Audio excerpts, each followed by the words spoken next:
Branscum's favorite numbers are 7, 2, and 1. All right, in all honesty, I actually did not ask him that, but he definitely believes in those numbers. Hi, I'm Dave Price. Ethan is a partner and director of investments at Sower Farmland, and 721 is actually 721 Exchange. Might not yet be as well known as those 1031 exchanges, but 721 may be an option if you're looking to avoid the hit of capital gains taxes, or maybe you're trying to figure out succession plans. We're going to get into how these things work, but we first need to catch up with Ethan and how he once left the farm in Arkansas, but found the farm calling him back.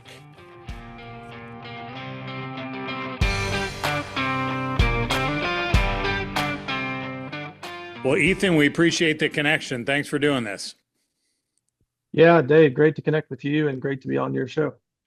All right. The question I really want to start with is, how does a dude who went to college and studied kinesiology now become an expert in farmland management? That's a good question. Out of high school, I was raised on a farm in northern Arkansas, and so kind of had farming in my roots. Yeah. But going to college, I didn't think I wanted to do anything with agriculture, and was taking a path toward something, kinesiology or med school or something along those lines. And then Yeah. somewhere along the way, I was going to take a business minor. My buddy told me to take an ag business minor instead, and you're going to get the same business practices, but you're better off in the ag school. And did that, fell in love with it, kind of opened up my eyes to kind of the bigger ag scene than our little county in Arkansas. And man, from there, instead of switching majors, I said, I'll just keep on. I was so late in the game. I just said, let me do this minor.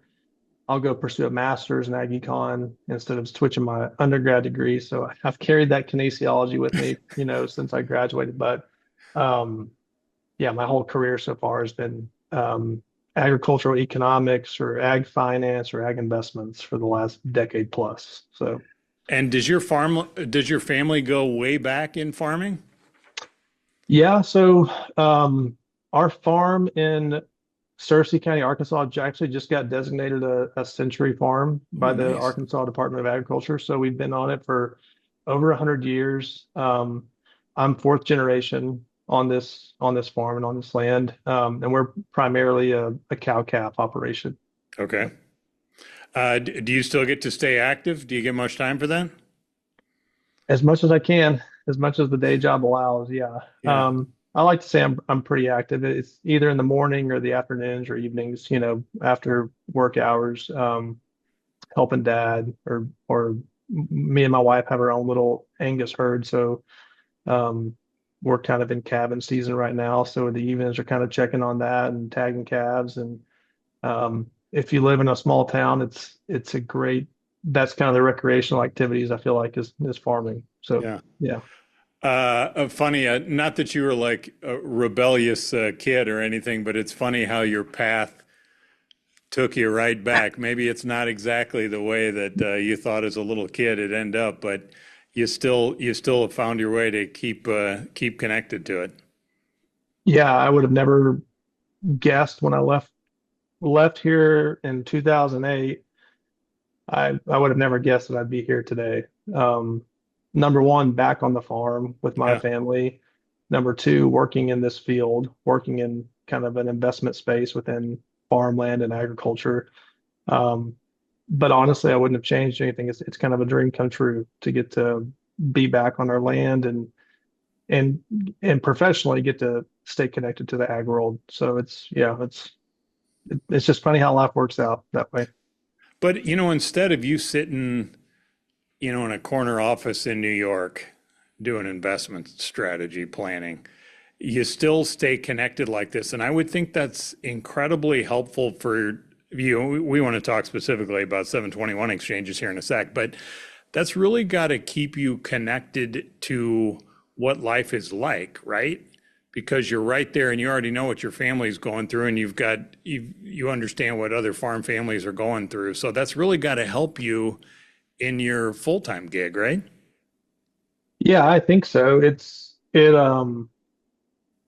It keeps me very grounded and in touch with what farming families are going through, or even landowners. We own land, and um, even the challenges that landowners face, decisions they got to make. Do they sell? Do they not sell? Do they buy more? I mean, it's the same decisions that we think about. And um, I think when I'm working with whether it's farming families that are farming the land that our company owns and manages, or working with families going through succession planning Hmm. with multiple heirs. I'm one of four kids in my family, so our succession planning challenges are just now being talked about, and how will that work out, and what's the plan. So absolutely, it's everything. I try to help people out. We go through a lot of those same things, and and even just the challenges of being in rural America. We're our town here is 1,500 people. We're a small town, small school, community-based school, across not just the South, but the Midwest. I mean, there's just um, there's a lot of challenges that come with living in small rural communities, but I love rural America. I love being raised in rural America. And I think that may be one of the biggest connections I have when I work with people. It's just people that really enjoy and want to see rural America come back and be successful. And farming is, I think everyone agree, farming is the core of that. I think for rural America to be successful, it takes a strong farming economy, and then also investment of new jobs, manufacturing, whatever can come with that. But I think agriculture being successful is the key to that. Talk a little bit about what the firm does. Yeah, we're a private equity firm based out of Omaha, Nebraska. We do a couple of different investment types, mostly real estate focused. Commercial real estate is a side of our business that we have dedicated team members, and then me and my team focus strictly on farmland and agricultural investments. So we try to give people, retail investors that want to invest in farmland across the country, that opportunity to do so. So we raise retail capital from pretty small check sizes. It's not large institutional checks. It's $50,000 checks and up type deal. So and we take that capital and we go out and we try to partner with farming families or tenants that we can buy land from and lease them to, and be a capital partner for those farming tenants. Just to you lay this out, I feel like I need to post this interview all over social media because I feel like we are at this period where there's like this push against people who work remotely, and that's essentially what you're doing here, working for an Omaha-based firm, Hmm. and you live in Arkansas. And obviously, I'm super biased because I do a lot of this remote work myself. And it just listening to you explain how everything works, it shows Yeah. the system can work. I'm sure there are people who abuse the remote work lifestyle, but this is how it's supposed to work, and it also allows you to have a great career as a guy who works in a town of 1,500, but who looks far beyond your town limits. Yeah, we could have a whole nother podcast on that discussion probably. Honestly. We just moved back last year. We lived in Little Rock for a decade, me and my wife. She's an Hmm. attorney, a corporate attorney who works remotely too. But yeah, I'm blessed to be at a firm and have a management team that believes in remote work and believes in like hiring the right people and focusing on the skill set. It also um, takes the right person to do it. No doubt. I still travel to Omaha regularly. If you work remotely, you're going to be traveling Yeah. a little bit more than what you'd like to, probably. I still believe in like I like going into our home office and getting connected with the team and having that kind of camaraderie. But what a blessing, as I kind of talk about rural America, like remote work can be a huge game changer Amen. for rural America. the biggest challenge that we ever had on deciding whether to come back or not was what was our careers. What would we do? Rural America is almost consistently always exporting their top talent out of rural America. So if you think about the best families or the best and brightest, they go to college. They almost get too educated to come back to their small town because they can't make a living. Well, that day and age is almost that tide has shifted so much. But the need is to really educate people on how to do that, how your career can be in rural America, and get these kids and younger people sort of planning for that and trying to make a career that where they can still live and or come back to rural America. Because that's what we need. And yeah, it's just for us, me and my wife, it's been a great blessing to do it. Man, that's what I love about these conversations because we come in with a plan, but we have these unscripted moments. And I didn't realize you were working remotely like this, but it just this should be. You are right. This should be a topic for a full conversation because it just seems as we're trying to figure out how to support our rural communities, we have got to do everything possible to give as many opportunities as possible. And this is such a great example of how both you and your wife are doing separately but still connected careers by going Yeah. back to your hometown like that. That's the way it's supposed to work. Yeah. Yep. Okay, well, I appreciate you getting all personal here. That wasn't a part of the game plan to do a It's this okay. is your life kind of thing, but I think it's important to bring up. All right, let's talk about 721s because that is something I haven't had on this podcast yet. And I know this is something that our audience, some folks are already very familiar with this, but some may be more curious about it because they don't know a lot about it. Let's start on the ground floor here. What's the basic of how this works? Yeah, so we're one of the few firms that have ever done it or tried it in the farmland space. There's maybe been one other one that's tried kind of a upreach strategy for farmland, but it's basically a landowner. Um, if a landowner who has some reason they don't want to sell, typically that would be a capital gains situation. I mean, if they're looking to exit the asset or want to get out or do something different, but they have a capital gains burden, usually they can either sell the land and do a 1031 exchange. They're just going to go into more land that defers the taxes. But with a 721 exchange, they can just exchange the ground straight into a partnership, or in our fund is set up as a partnership that can allow the exchanges of land into it via 721 exchange. There's other reasons people may do it if there's, once the land is exchanged into the fund, then it becomes unitized. So you own it in whatever the current share price of the fund is. You take the total value of the farm divided by the share price of the fund, and you get that many units. Well, there's some situations where, um, it's useful to kind of get land divided up into units as opposed to just a big bulky asset that's hard to divide up.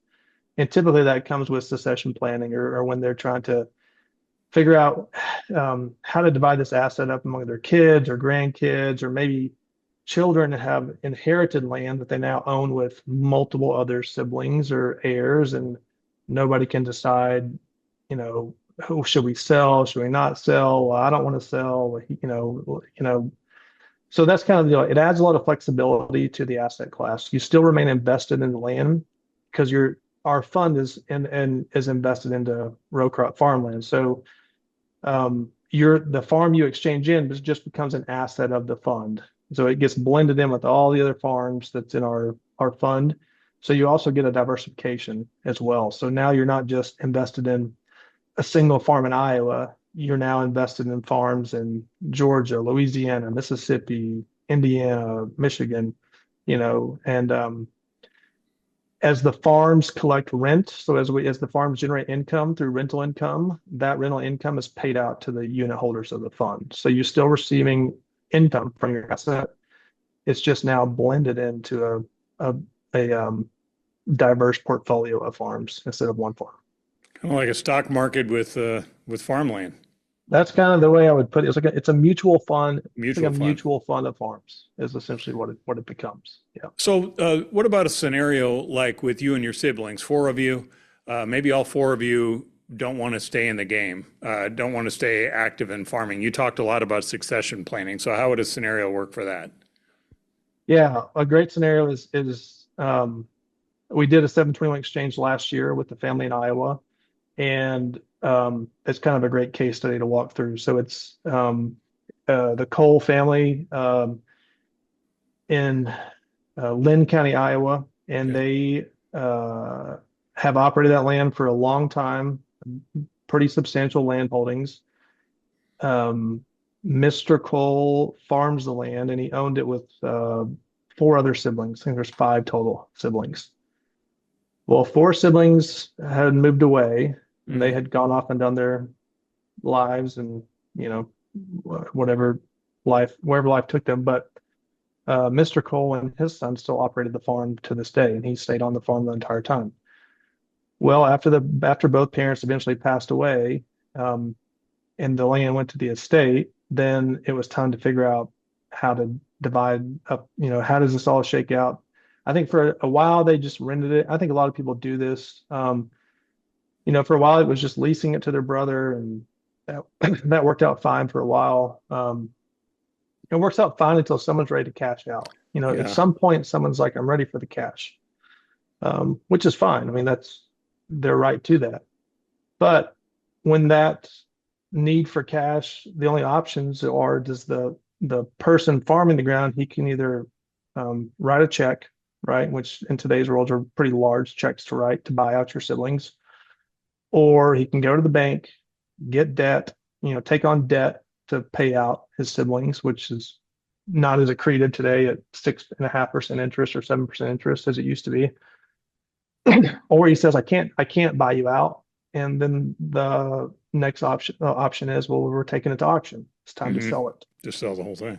Well, and then as many people know, if it goes to auction and you can't buy your own land, then your neighbor's likely going to buy it, or somebody else, and that's probably the end of it. You probably won't get another chance. Your land's probably gone for good.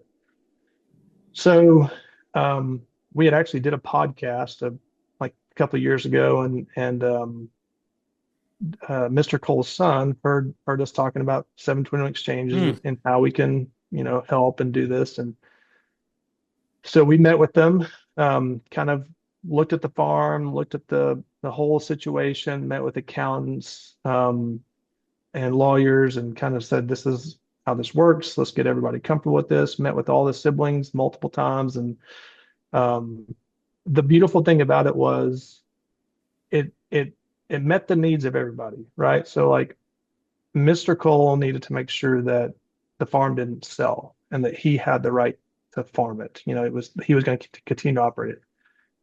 So we made the commitment to do that. He had a long-term lease on the property. Then the siblings, those that wanted to just stay invested in farmland, they could do that. They still own their units today. And the ones that said, when he cashed, like I need to cash out, then we provide the capital to cash them out. That's another question that people probably have, is like, when I Yeah. want my cash, how do I get it? How do I get it? It's simply a redemption of your units. So once a year, you get the option to redeem out the units of your units. So you put in the request. It's on a first come, first served basis, and then we pay out those units, the current market value of those units. So it's really I mean, that's where I feel like this situation, these products can be pretty impactful for people, because, like I said, it's hard to figure out how to divide it all up evenly and how to meet everybody's goals for their family and their operation. But this is a case where I think we can add a lot of value to farming families. The reason I like asking, other than the fact that I'm just a curious guy, asking a lot of personal things at the beginning, is I think it helps people, understand a person's background. And I think knowing now that, we know your story and your family story about how you grew up, then you are probably in a position where you can help explain to people who may have hesitation with this about, okay, so wait a minute, we might have some outsiders being involved in owning a chunk of our land, right? Like, how does that Mhm. work? How does that feel? So how do you walk people through that? Well, I think what we try to do is figure out what their goal is on the front end, like open communication. Not every deal is going to look the same. There's going to be some things that are more important to some landowners than others. Um, we're a pretty flexible organization. We're not like a lot of um, investment groups out there. Like we try to solve problems more than just stick to our way of doing things. So if people want certain rights or certain things that kind of give them comfort, for instance, um, Mr. Cole wanted the right to buy the land back someday. He wanted to have the first right of refusal to buy it back and a purchase option on it. And for us, like that's no problem. I mean, for him, that gives him the comfort of knowing if anything were to happen, like nothing's ever going to happen without him being at the table, and nothing's going to happen without him or his son having the first right to purchase the ground back if they wanted to. And to be clear, our goal is not to sell the ground. We have no intention or you know um, to sell the assets. We want to create a long-term investment vehicle for these people to stay invested in. But I think it was important for him that he wanted to eventually buy it back if and when the farming economy turns around or interest rates get better, and that was an option. He wanted to know he could do that, and we put that in the contract to allow that to happen. Also, giving him a long-term lease, like him and his son will always have the first right to lease the ground. Like we're not going to rent it to somebody else. The whole point of doing this was to make sure that that family stays on the property and leases it. So those are kind of the things. It's just, there's never going to be a way to get everybody comfortable with a third party without getting to know the third party. It just takes shaking hands, meeting people. Here's what I believe in. Here's how I believe in operating. And ultimately, it's about doing the right thing by people and treating them right. And I think our hope is just that will translate over to people when they're dealing with us. And as a fourth generation guy yourself, that's got to be something that you can fundamentally understand.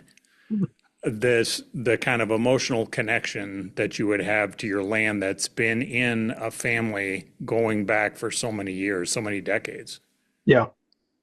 Yeah, absolutely. I mean, it's oh, it's funny. The farm that we've had in our family for over 100 years, I used to not get it. Why my grandfather told my dad that no matter what happened, don't ever sell that farm. It's a Mm-hmm. farm, a small community called Thola.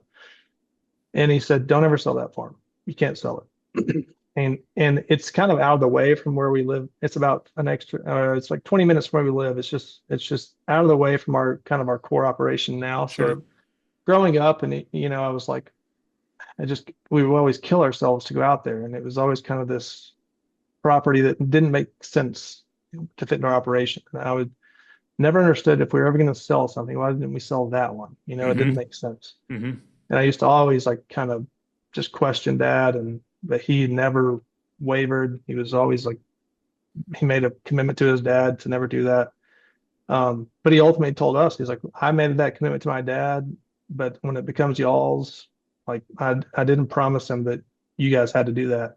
Mm-hmm. Um, but the more I started, as you get older, you start thinking about your family's connections to land, your history and on the property.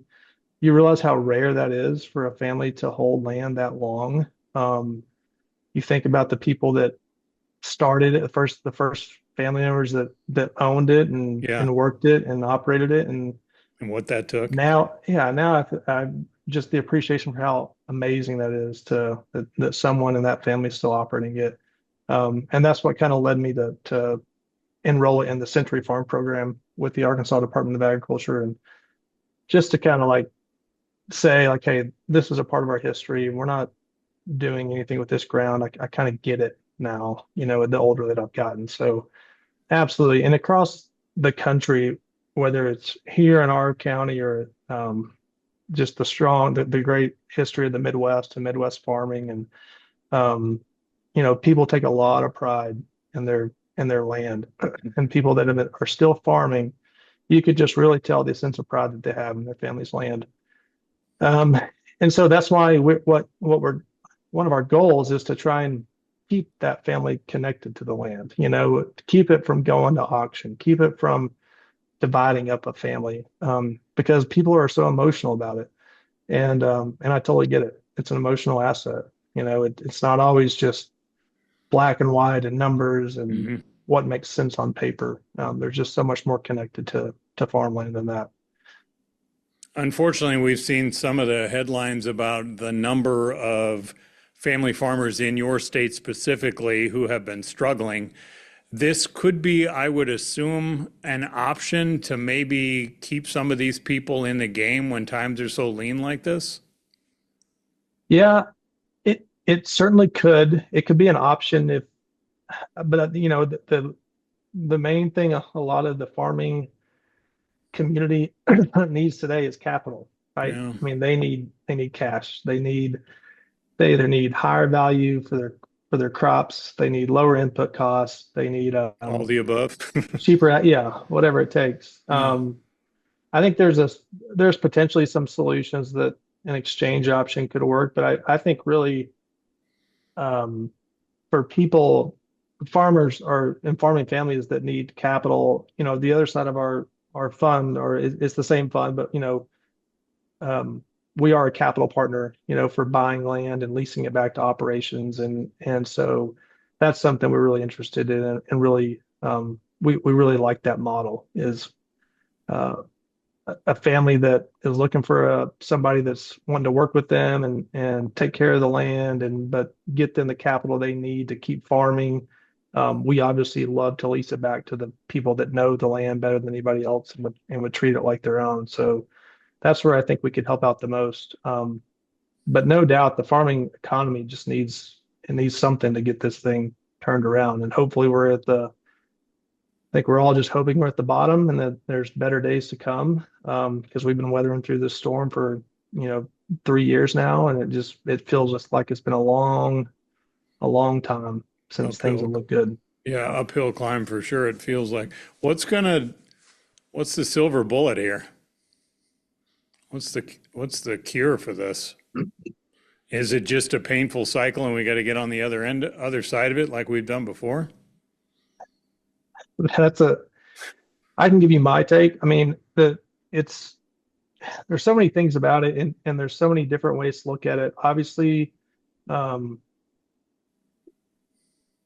trade deals would make a big impact for sure. We want people to use American commodities. We want people to buy American grains and buy American beef and buy American rice. Um, those are pretty easy fixes. I don't think it's that simple with current administration and everything that's going on. And so the problem that I see with our bigger farming economy is that we have established a huge system of two commodities. Everybody is set up to grow corn and soybeans, Hmm. and there's just not a lot of options, right? Like if corn price is down and soybean price is down, then it's just what do we do? What are you gonna do? I wish that there was more optionality for farming operations to where there was a third or a fourth crop that they could grow without having to invest a significant amount of capital into equipment, to do that. In the South, we do have a little more optionality. We can grow rice, we can grow cotton, peanuts. So you can't grow it across the board, but that's helpful at times. But if everybody, I think in a perfect world, we would have more diversification of crop types, and maybe some people have protein plus row crops. Hmm. Um, but higher prices would be great. I think though some form of government intervention in the form of a direct payment, that's always been talked about, and loan forgiveness, and I'm sure all those options are going to be exhausted first. But eventually we have to hit a sustainable price point given the input cost to where people can stay in business because it's just not sustainable right now. Do you think regular people get this? Do they get the extent of this? I I don't know for sure. I doubt it. I mean, so many people live in urban areas now. Mm-hmm. And if you look at a lot of where the country can be kind of divided on issues, it's usually not as much left right as it is rural versus urban on a lot of things. It's rural America and their worldview and their daily life normal, and then it's urban America and how they view the world and what's normal for them. And for consumers that can just go into the grocery store and buy food, and that's really the extent of their experience with agriculture. I don't know that the majority of people, I don't think they get it. And that's kind of sad is the lack of empathy for American farmers and the challenges that people are going through and the severe implications that if it doesn't get better, like the doomsday scenario of just farms going unfarmed and long-term family operations not farming anymore. It's a pretty scary thought. Yeah, for sure. Yeah. Well, sorry to close on something deep like that, but I think it's important to, No, I mean, I think that's the the thing that more we we need to be talk telling about people. it. Yeah. Absolutely. Yep. Yep. Well, Ethan, I really appreciate it. And thanks for taking us kind of all through your background and through 721s and how exactly that works. I think that's still, I know a lot of people in your orb get that, but I think it's also a new concept to some folks too. So I think having the real world examples very valuable to kind of lay out how these things work. So we really appreciate the conversation. Yeah, I'm happy to do it. Thank you for your voice, for American farmland and the agriculture industry and for what you guys are doing. So thank you for the time and the opportunity to get on and talk about our experiences and the options that we have for farming families and, happy to come on anytime. Really appreciate it. Awesome. Thanks. All right. Thank you, Dave. All right, let me stop you here.